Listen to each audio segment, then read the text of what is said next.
you ever thought, I won't make a budget now, I'll make it on the first of the month? Have you ever thought, oh no, I don't have enough money to make a budget, I'll just wait until my income increases again? Have you ever thought, no, I won't make a budget now, I'll just wait till pigs fly? Well, I've done that all and I've made the excuses, but today I'm going to tell you 8 different reasons why you need to make a budget today. Like today, now. You're not going to wait for the first of the month, you're going to have a look today. Here we go.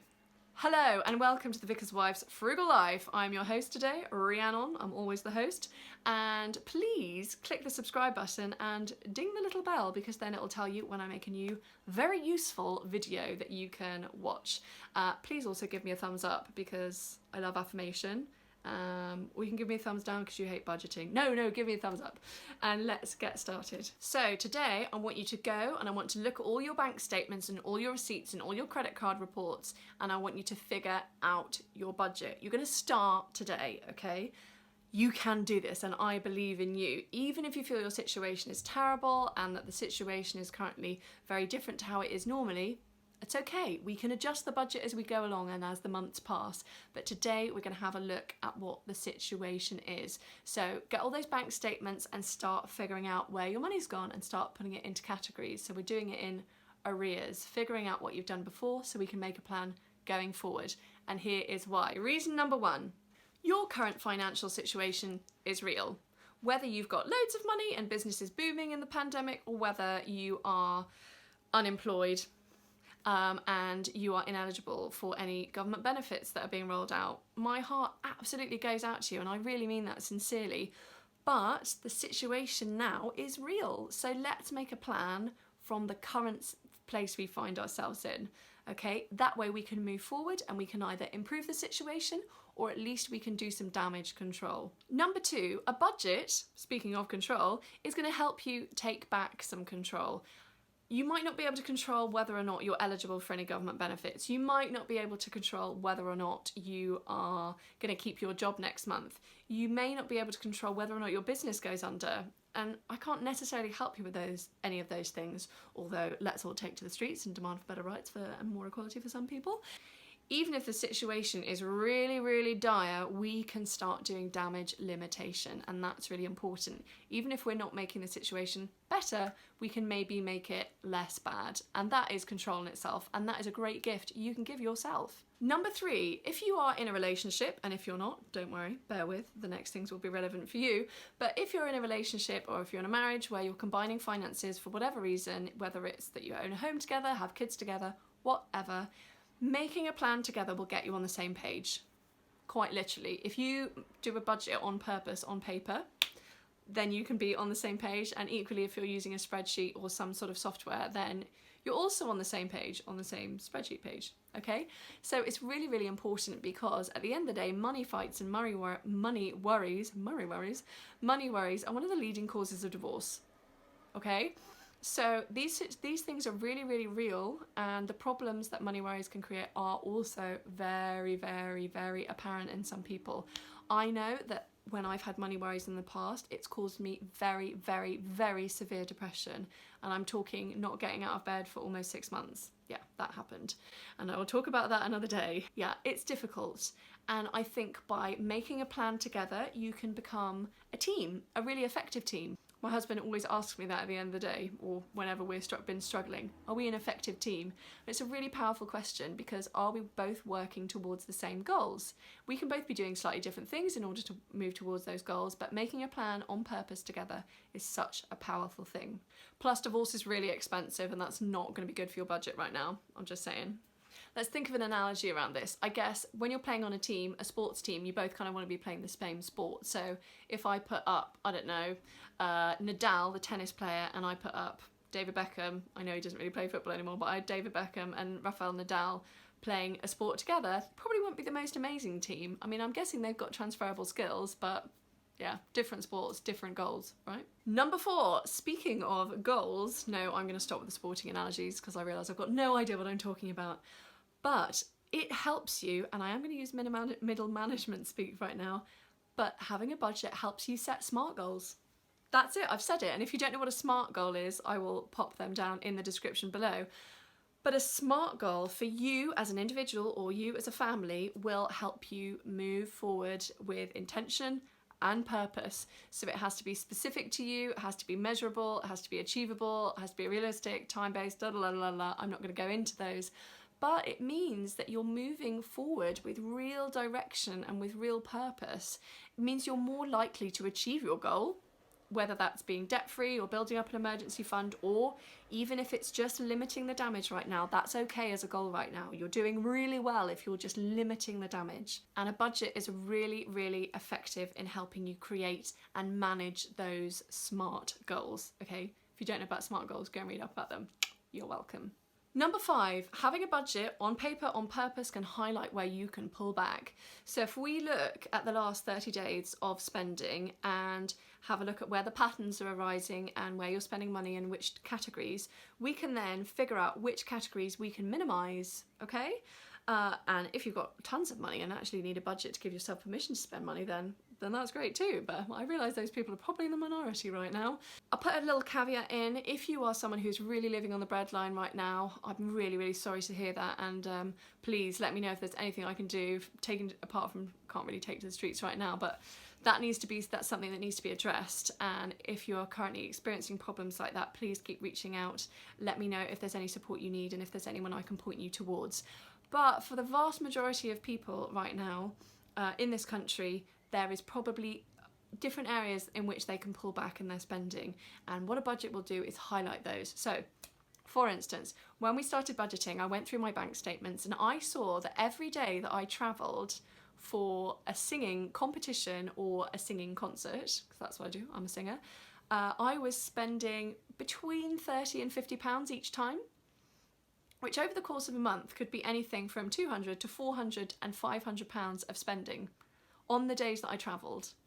And I figured out that was because every time I landed at a hub of transport, so at a train station or an airport, I decided that I needed to treat myself. So I would go and buy a really nice sort of meal deal from Marks and Spencer's, and then I'd get some snacks, and then I'd go to WH Smith and buy a packet of sweets for the train, and I'd buy myself a magazine because treat yourself, Rhiannon, treat yourself.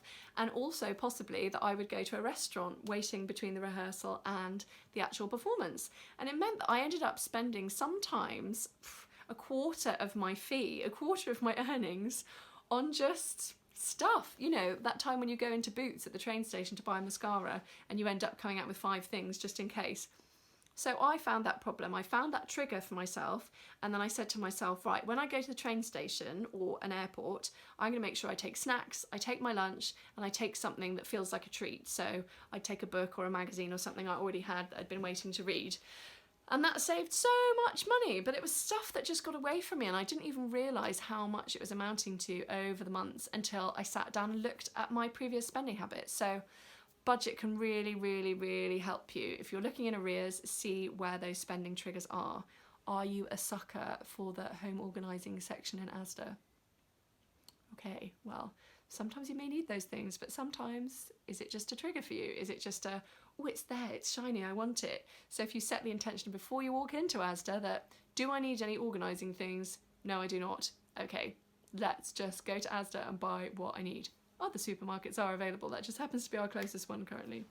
Number 6, and this for me is one of the most important ones, it removes guilt around spending. When you set boundaries for your money, you are able to be free within them.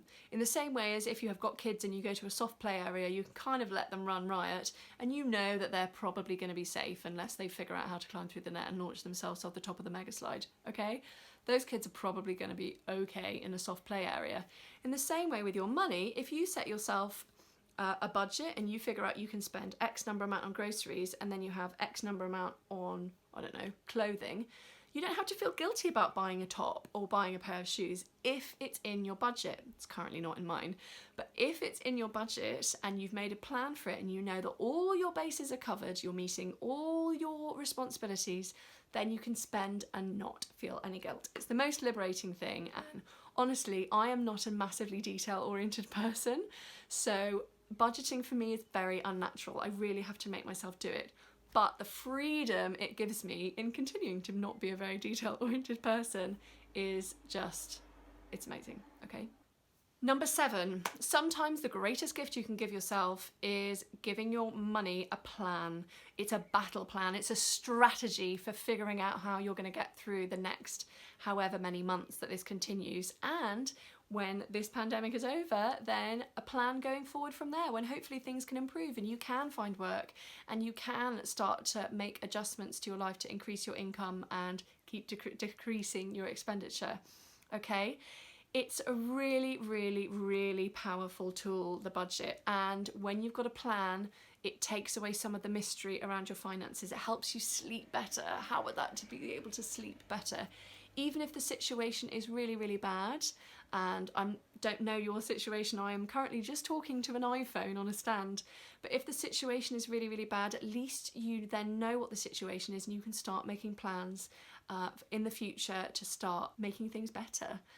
I'm going to use a really extreme example, but let's say that you found a mole on yourself. I have a lot of moles, it's very on my mind, and I have to get mine checked very regularly because I have atypical mole syndrome. Let's say you find a mole on yourself and it looks really weird and it's making you feel a bit anxious. I'm sure we've all had a mole like that at some point. And you're thinking, oh, what is that? Oh God. And you're going through your mind and thinking, you're thinking all of the worst things in the world. The sooner you get to the doctor, the sooner that the doctor can say, nothing to worry about, love. Come back in 6 months if you're worried, but this is not something to worry about. Or they can say, do you know what? I am a bit worried about this. Let's do some tests and take it from there. By doing nothing, you're not allaying your worries because you're still worried about it, and nor are you actually tackling the problem if there is one. And the problem might be enormous, but you have to become aware of the problem before you can start to sort it and before you can get help from people. If you are in debt crisis right now, there are so many charities and organisations that want to help you and will provide free debt crisis advice, and will also maybe even provide free counselling around sort of money worries and money issues, because I know it's so triggering. And I personally once stayed in bed for almost 6 months when I was in debt crisis, and it was one of the darkest periods in my life so it makes me quite emotional, but were the worries around money. Oh, I'm not belittling how difficult it might feel to sit down and do a budget at the moment, especially if you feel like the world is closing in on you financially. I really am not. But what I'm trying to do is to empower you to take a look at the situation and figure out where to go. And it may be something that you can cope with by yourself. It may be something that you need help with. Okay, if you feel totally overwhelmed, I've left loads of links down below of people that can help you. I'll tell you why they can help you and maybe what a few things that they can do for you. And if you feel like you don't even know where to start, send me a message. I'm a small channel. It's not as if I get totally inundated. So please let me know and maybe I can help point you in the right direction of people that can help you, where you can get professional help. I'm really not saying it's going to be easy, but I am telling you that it's going to be worth it. That either you can start to solve the problem or you can start to mitigate the damage. But either way, you're informed to start making some decisions, and that is a powerful thing indeed, okay? You can do this. Finally, number 8, which is last but by no means least, is progress over perfection. Your budget, unless you are crazy amazing, which you're probably not if you're watching this video, and I definitely am still not, your budget is probably not going to be 100% right the first month. But that doesn't mean you failed. It means you found another way that doesn't work, or you found another thing that you've forgotten about.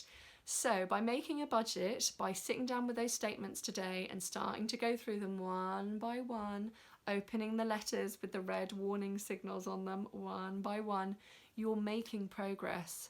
And even if the progress is that you just go, oh, for tomorrow, and you can't cope with it and you need to phone a friend and cry, then that's okay. That's progress, okay? We're not looking for perfection. I mean, perfection would be lovely, but our human involvement with money is where perfection falls down, and that is okay. So keep going. Progress over perfection. Write yourself down 3 tasks you're going to do today around money and think of it as your job. If you don't have a job at the moment, congratulations, I've just given you one. Your job is making a budget. That is your job for the day.